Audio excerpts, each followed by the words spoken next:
I would like a show of hands. Who here has heard the name Hakeem Al Araibi?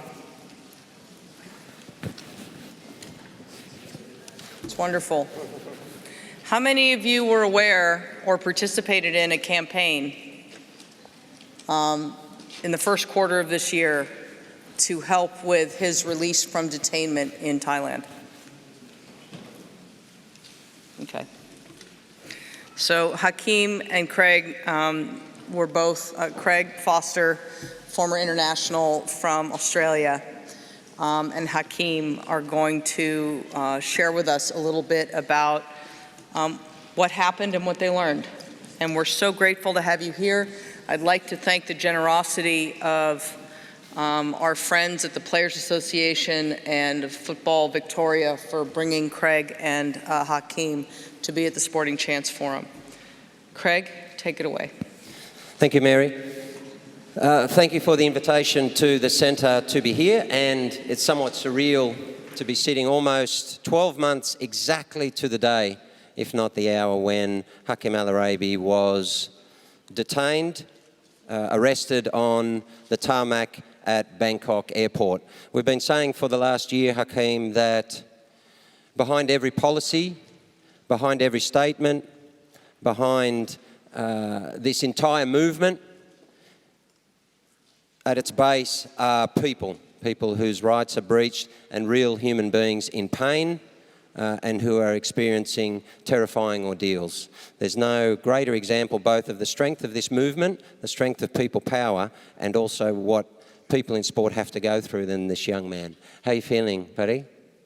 I'm a little bit nervous, but I'm all right. Let's go. You've done this a few times this year, so we should be fine, huh? All right. Well, there's a lot of love for you in the room. A lot of these people, as you've seen, were involved in the campaign to secure your freedom.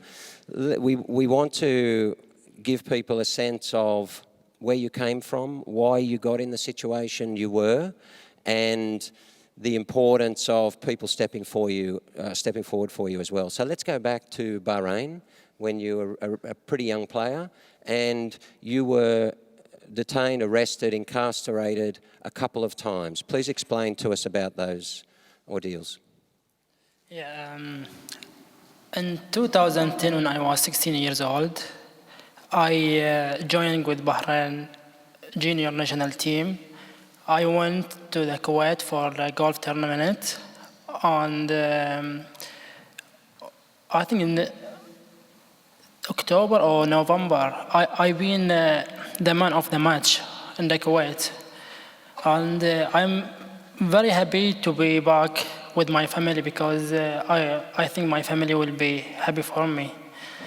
I back around 12 a.m. and my sister and my younger brother was sleeping. Since I arrived there, my mother was inside. She hugged me because I was young and just came from 10 minutes from Bahrain national team. And suddenly, after 2 hours, I just heard from like the breaking the doors from the police. They come to my house. They looking for my brother. They come inside and they say, "Where is your brother?" And they say to my mom, "Where is Imad, is your son?" And they didn't find him, and they took me to the prison because they didn't find my brother.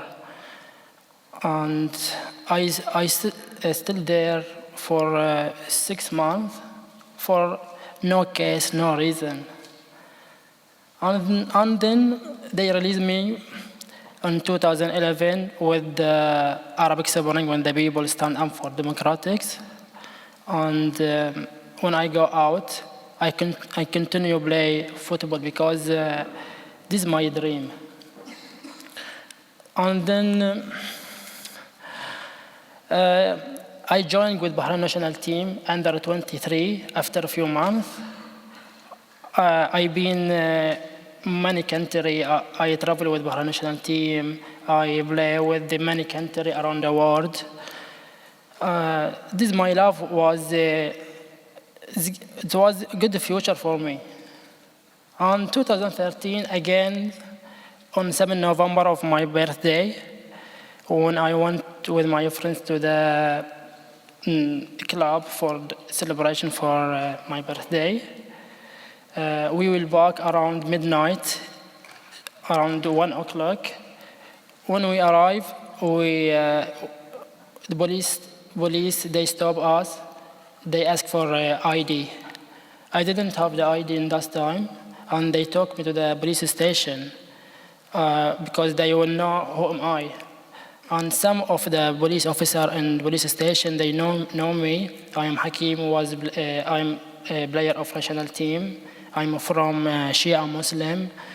And then they took me to another prison in Bahrain. And when we arrived at another prison, they tortured me for 5 hours without any reason. I asked them, why you tortured me? They say, they didn't say nothing. They just say bad word about my religions. You are Shia Muslim. We hate you, and you will never back to play football. This is very hard of my life in Bahrain. Yeah. And how long were you in prison on that occasion? I think it's around 3 months for the case. What they say, Hakeem has attacked police station in Bahrain. And after 3 months, when I went to the court, I explained to the judge. And this time, I was playing the TV. I don't know why they arrested me. The police arrested me. The judge released me, and when he released me, I again continue play football, and I training twice time a day because I was very young and I have big future. And again, Bahrain national team, the seniors team, they take me to play with them, which is 1 year when I was in Qatar. I received call from my family. Hakeem, you have charged 10 years in the jail because the case in 2012. I surprised and I decided never back to Bahrain. So this case was around vandalism of a police station. Tell us about what you were doing at the time of the alleged crime. When they tortured me, after 5 hours, they asked me about if you attacked the police station or not. I said no. I play football this time. You can go to check. And every police officer go to check. He never back. Someone he come, and another one he come just beat me. I don't know why. When they asked me, you are attack police station, I said no. I don't know what I said to them. They are just start torturing me. I just have 18 years old. So you went abroad to play, and you decided that given this unfair nature of what's going on, that you had to flee. You had to become an asylum seeker, a refugee. What did you do? Because the judge, he released me before. He different than the judge, he charged me. The judge, he charged 10 years in me. He's from King family in Bahrain. And then decided to go another country than Bahrain. And I went to Malaysia and Thailand as well. I want to continue play football and study. After a few months, I applied for visa to Australia to play football. I came to Australia for play football. And a few months, I do asylum seeker there. There's been repeated calls for accountability and investigation into the abuse of athletes at that time. It was around over 150 athletes that were reported, and the international sports community so far have refused to do so. How does that make you feel? Yeah, there is not just athletes. There is many people from high level in Bahrain, doctors, athletes, and engineering. Everyone, he talked against the Bahrain government. The government arrested him. This is why until now I don't want to back to Bahrain in the future, because the government of Bahrain, they didn't respect what the people say. This is why I want to stay in Australia. Then a few years later, you're in Australia and you spoke out during the FIFA presidential election. What was that about? Yeah, in 2016, when the Sheikh Salman, he want to run to FIFA president, the media focused on my case. When the media come, I explained to the media, the Sheikh Salman, he's from the family king of Bahrain. I'm not, he don't deserve to be FIFA president because he no respect the people. He never protect athletic people in Bahrain. I'm not deserve to him to be in president. And he was, I think, the Bahrain government angry when I talk against Sheikh Salman. And then late last year, we found out that you're going on your honeymoon to Bangkok and you were arrested on the tarmac. What happened?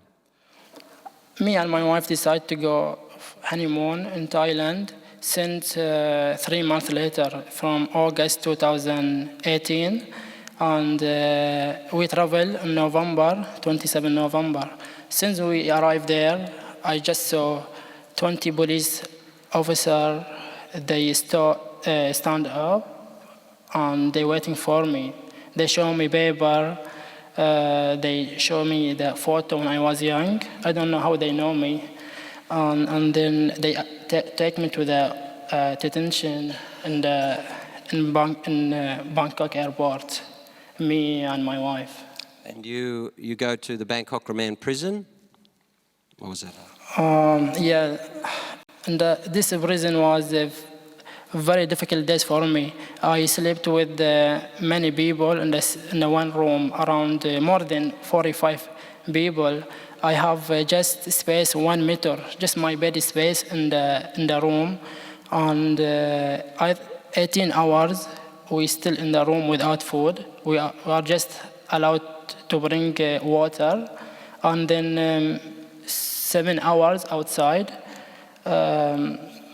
These 7 hours, I just walk around and thinking about my wife, because my wife, she alone in Australia, and I'm thinking to what happened when they took me to the Bahrain, because I've been tortured in Bahrain before, and I speak out against Bahrain government. Maybe they will kill me, but my future will be end. I was thinking too much about my wife when they took me to Bahrain.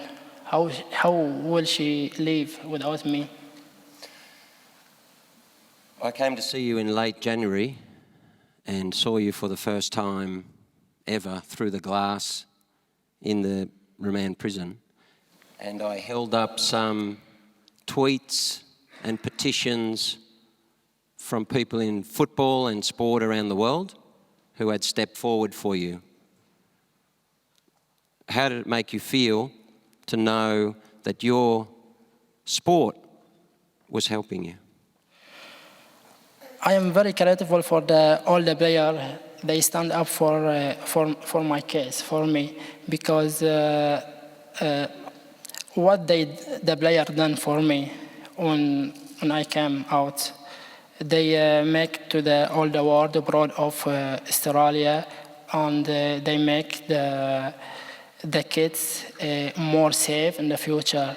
And on January, when you meet me, when you show me what the player, how the player support me, and how the club stand up for me. I was very happy. And when you show me paper from my wife, she told me, please be strong, and his Craig Foster, he will help you, and many players of the world will help me. When you finish the visit, I back to the inside the prison. I was very happy because I feel I will be back to Australia. The world saw you in shackles, walking off the bus on the 4th of February this year, and walking into court. Tell us about that experience and how that made you feel. Before they put shackle on my leg, when I saw the shackles inside the prison, I just was thinking about my wife and my family when they will watch me in the TV, because I know the media will be in the court. They will take photo of me. And I just thinking about my mother, my wife, because 60 days there is no contact with them. And suddenly they will watch me with shackles. What they will gonna think? And then will talk me to the bus, and bus to the court. When we get out from the bus, I just saw many media around me. I just walking through to go to inside the court. I just saw you and saw some people I know. I wanna send message to you, to my wife. I wanna say I love my wife. Please tell my wife I am strong.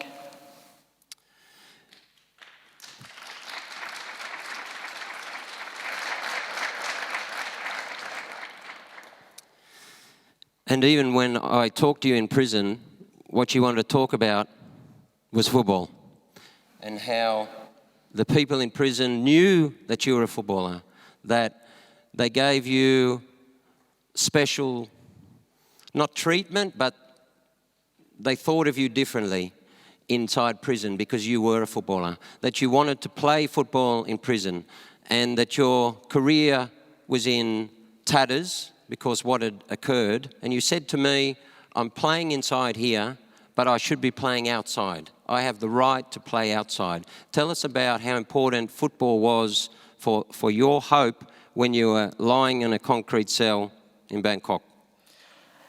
Because I love football, I can't stop playing football with any condition there is. When I saw the ball around me, I want to play football because I grew up with the ball. And this is the example for my case now, how the sport saved me. Because I'm a footballer, all the Football United with the human rights work together to release me from Thai prison. This is very important for me and for the kids in the future. They will saw Hakeem's story, how the sport saved him. The reason we've been speaking in a lot of fora, and this is important for you and for us, is to thank people for helping you, but to stress how important it is that sport step forward for you. When I came the second time in prison, I showed you more tweets, and that was from big, famous people. Gary Lineker, Robbie Fowler, Giorgio Chiellini, who was the captain of Italy. What's your message to these great players of the world? Because I also asked you, I said, who are the players who you love, who you look up to the most? I'll try and contact them, because if they stand up for you, it's important. It gives you hope. What's your message to all the great sports people, athletes, footballers in the world about how it made you feel for them to step forward? Firstly, I just want to thank all the players stand up for me. And they give me very hope when I was in the prison. I was thinking when you show me the paper how this player stand up for me. I say from my heart, it doesn't matter now if I back to Bahrain or here. there is many people outside stand up for me. I was very happy. And very important now of the player continue help the people like me or like anyone has difficult time for him, or like I saw Sergio Ramos, he support kids in Yemen. This is very important because the sport is the first famous, the football very famous sport in the world. Of the players stand up for the people, all the people will stand up for them. This is very important to them. Despite everything that you came through and your incredible bravery in telling your story everywhere, including here in one of the most important forums in the world, it's not over, is it? Tell us about life today. And people need to understand that just because on February 11 you arrived at Melbourne Airport and Australia celebrated and the world celebrated, and so many people here who helped you, you're a wonderful symbol of what sport can do. But it's not over. The damage goes on for you. Yeah, I'm still scared about the Bahrain government. Even when I arrived to Switzerland, before I give it to the police my passport, I was thinking if he will stop me. I'm still scared about what they will gonna do for me in the future. And in Australia as well, maybe they will send people to kill me because my story became big story in the world. They don't like anyone speak out against them. What about the thing that is, aside from your incredible wife, who was a huge strength behind the campaign, your love for football? What has this done to your career? What is the effect on your life? Where is your career now? Now I want to fight for myself, to push myself to play football in high level. I want to be abroad of Australia, of the people, they stand up for me. Yeah. And you're now working in a new full-time role in Australia with Football Victoria. Tell us about that. Yeah, I'm now working with Football Victoria now, and my career helped me to share my story to around all Australia and help refugees. They come like me, and all the players, they are just arriving in Australia to help them to be settled in Australia.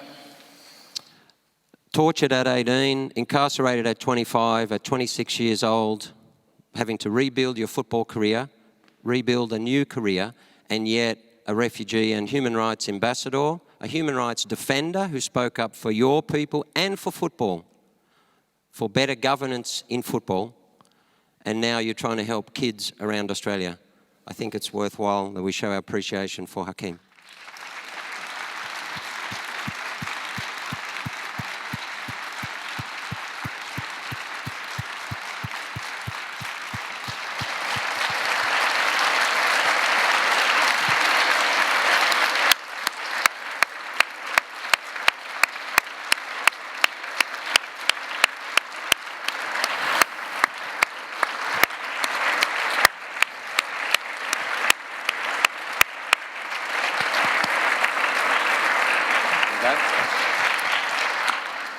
Thank you very much. Okay, before we get to perhaps a few quick lessons from the campaign, I have a question from a young person around the world. We've seen a big focus on youth asking questions.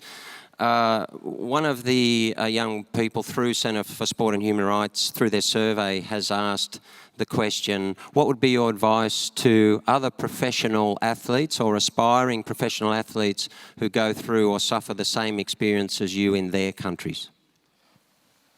Just my advice to all the players, just focus about your dream. And if there's any danger on your place, go away from your place to another place and continue play football. Don't stay on your area. like me. It's for me, for my case, as example, they arrested me to West time in Bahrain, and I continue play football, and I back to play in Bahrain national team to West time, and I hope I'm now be in Bahrain because I grow up with football. I have big future in my life, and if I am now from Bahrain, maybe now I am play with the big players. This is the big advice to the player: just go out from danger area. Yeah.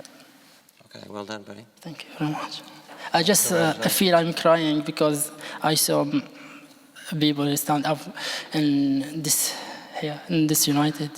Thank you very much for help. And my story is a really big story for the kids, for you, for me, and for everyone. Thank you very much.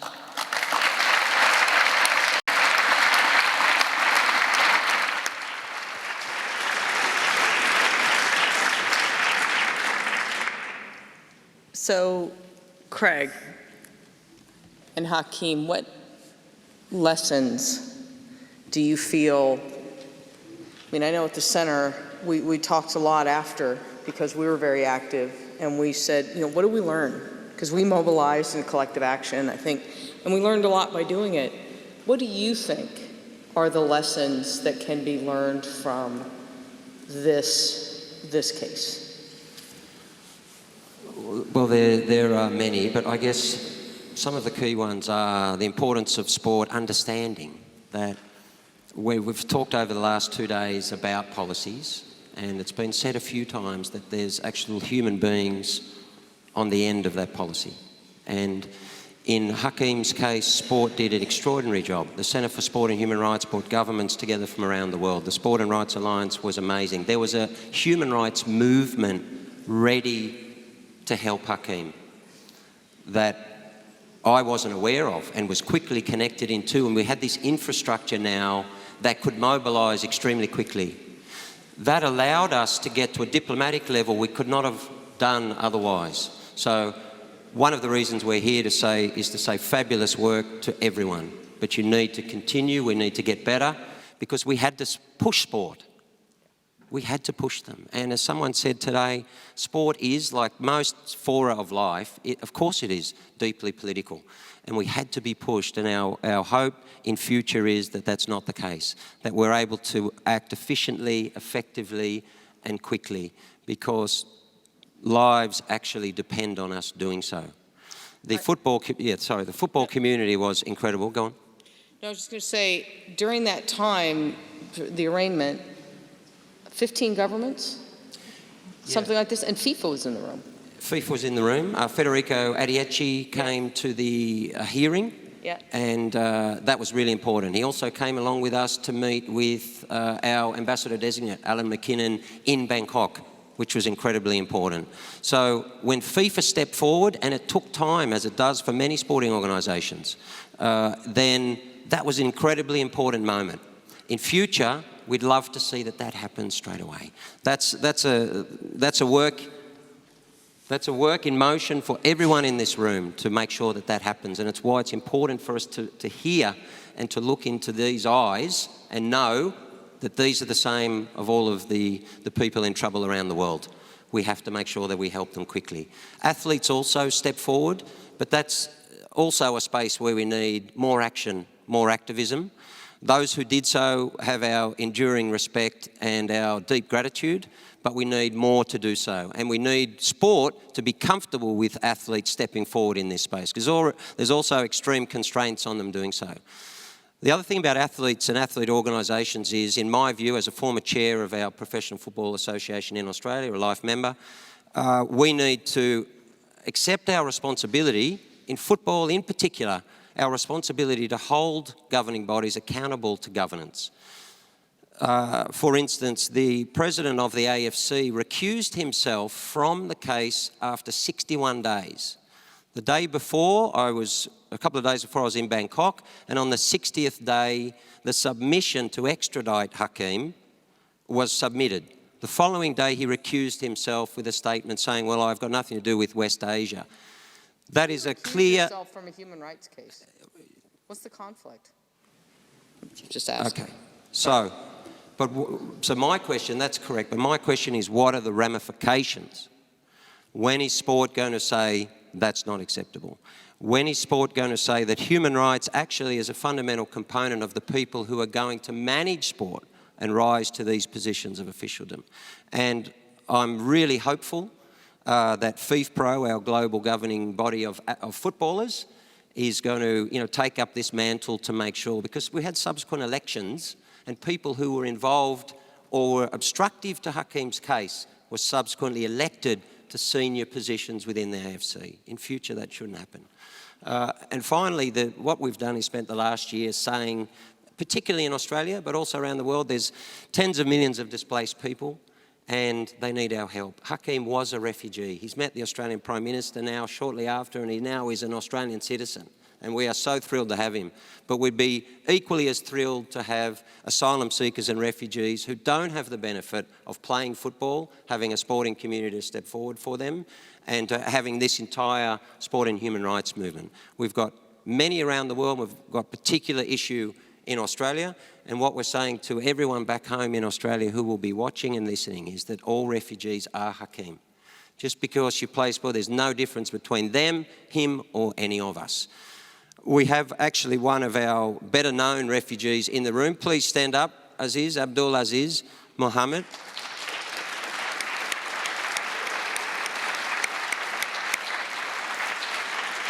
Aziz is well known in Australia and deeply respected. He spent 6 years in detention on Manus Island. But the connection here is really important. It's because there's nothing different between these two. In fact, during the campaign, despite being in detention on Manus Island, he was able to secure a phone surreptitiously, and Aziz was tweeting support for Hakeem Al Araibi. Wow.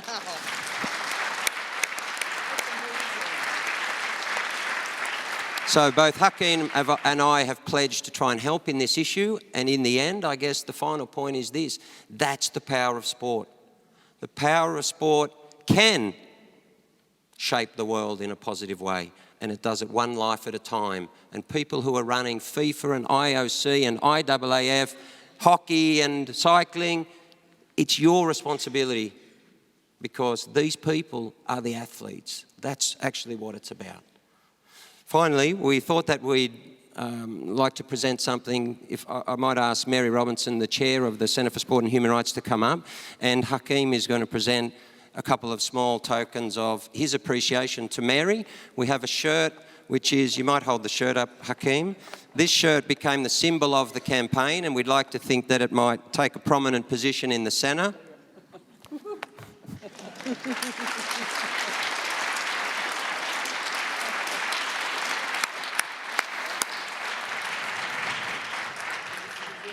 And this is the book that we collaborated on in order to take the goodwill, to take the power of sport, and hopefully try to transfer that across to the broader asylum seeker issue in Australia. So we thank you very much for all of your support, Mary, to Mary Harvey, to all in the room who helped. You have our gratitude. Thank you. Thank you, Craig and Hakeem.